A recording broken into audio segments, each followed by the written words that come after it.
Ivanza, Palger, Nathan, I'm missing you. Missing you.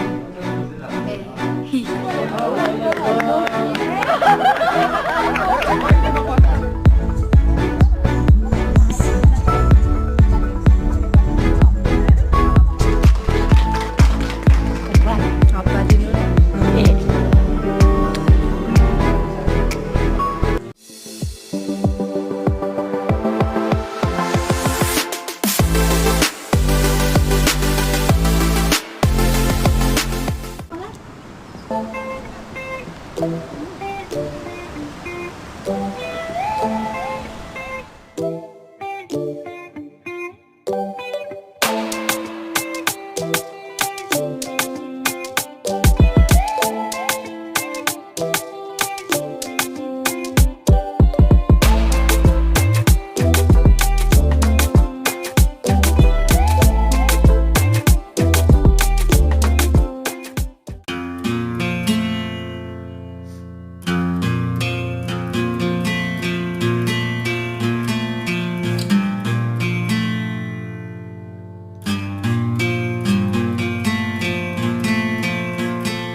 सबैलाई परमेश्वरको हातमा समर्पण गर्दै आशीर्वाद माग्छौँ प्रभु येशू ख्रीष्टको नाममा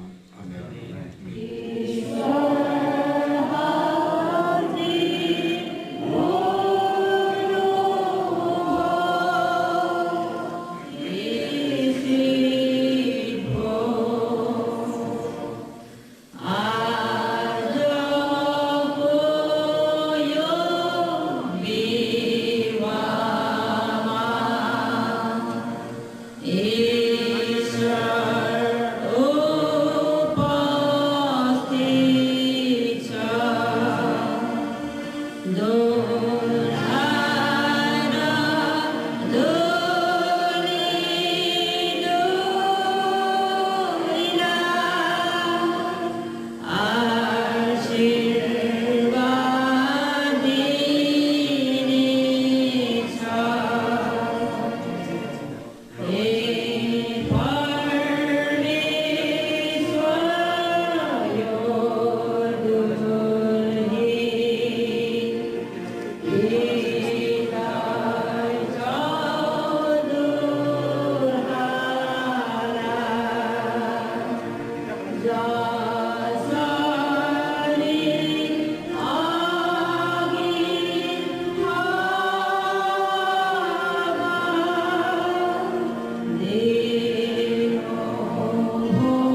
सुन्नुहोस् र ठिक जवाब दिनुहोस् है। म दुलहालाई सोध्दैछु, इभान प्रधान, के तिमी परिणीता राईलाई विवाहित पत्नीको रूपमा स्वीकार गर्न तयार छौ? म तयार छु। परमेश्वरको वचन अनुसार विश्वसनीय भई विवाहित जीवन जिउन तयारी छौ? म तयार छु। के तिमी उसलाई दुःख वा सुखमा, प्रशस्तता वा अभावमा सबै भुलेर प्रेम, आदर र वास्ता गरेर इमान्दारी भई जिउन राजी छौ? राजी छु। तपाईँले भन्नुहोस्, म यसै गर्नेछु। म यसै गर्नेछु। ल दुलही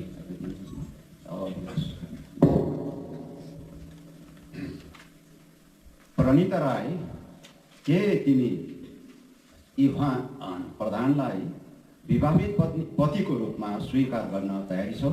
हजुर, तयारी छु। परमेश्वरको वचन अनुसार विश्वसनीय भई वैवाहिक जीवन जिउन तयारी छौ? म तयार छु। के तिमी उसलाई दुःख र सुखमा, प्रशस्ततामा वा अभावमा सबै भुलेर प्रेम, आदर र वास्ता गरेर इमान्दारी भई बस्न राजी छौ? हजुर, म यस्तै गर्नेछु। ल यहाँहरूले आपसमा सहमति जनाएका छन्, हामी सबैले सुनेका छौँ। र अब यहाँको सहमति भइसकेको छ र दुलहा दुलही को निम्ति तयारी गरिएको जहाँ आसन छ। विवाह परमेश्वरको सृष्टिको उद्देश्यमा एउटा अङ्ग हो। यसको रचना उहाँले नै गर्नुभएको हो। तिमीलाई दिँदछु। तिमीलाई दिँदछु। म मेरो देहद्वारा तिमीलाई आदर गर्छु। म जे छु सो तिमीलाई दिन्छु। मसित जे छ त्यसले तिमीलाई सहभागी बनाउँछु।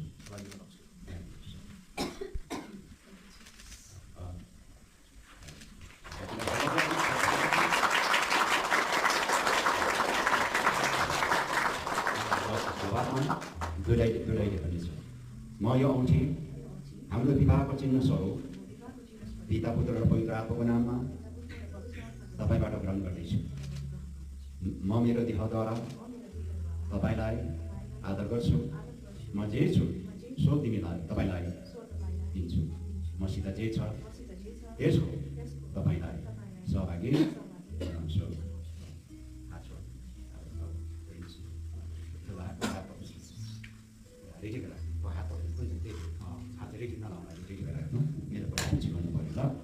म यो औँठी हाम्रो विवाहको चिन्ह स्वरूप परमेश्वर पिता, पुत्र, पवित्र आत्माको नाममा तपाईँलाई दिन्छु।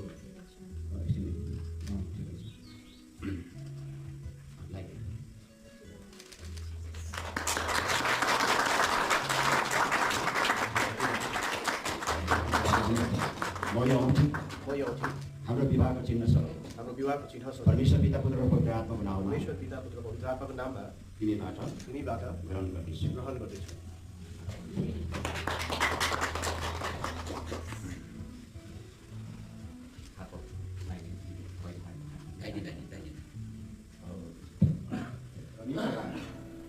आपस्तमा करार बाँधेका छन् र एक अर्कासँग दृढ रहनलाई हात समातेर सहमति जनाएका छन्। यसकारण परमेश्वर पिता, पुत्र र पवित्र आत्माको नाममा यी दुईलाई वैवाहिक पति र पत्नी हुन् भनी घोषणा गर्दछ। आमेन भन्नुहोस्। जसलाई परमेश्वरले एकसाथ जोड्नु भएको छ, कुनै मानिसले त्यसलाई नछुटाओस्। आमेन। प्रभुको महिमा होस्।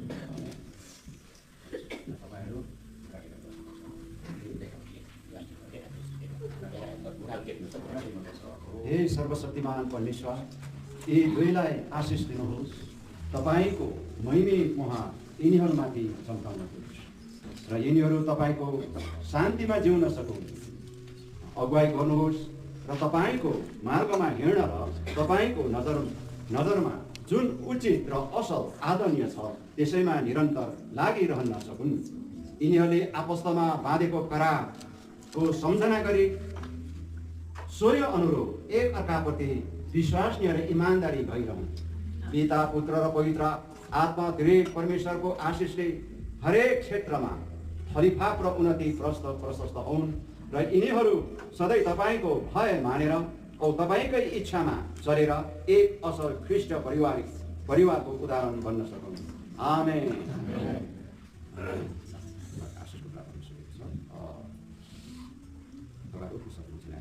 हुन्छ मण्डली, तपाईँहरू बस्नु सक्नुहुन्छ। पहिलो त भजन गाउनेछौँ जो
तपाईँ यो लानुहोस् ल नाना भेना पऱ्यो ल लैजाउँ यो पनि लानु पाउँछ यो चाहिँ Samse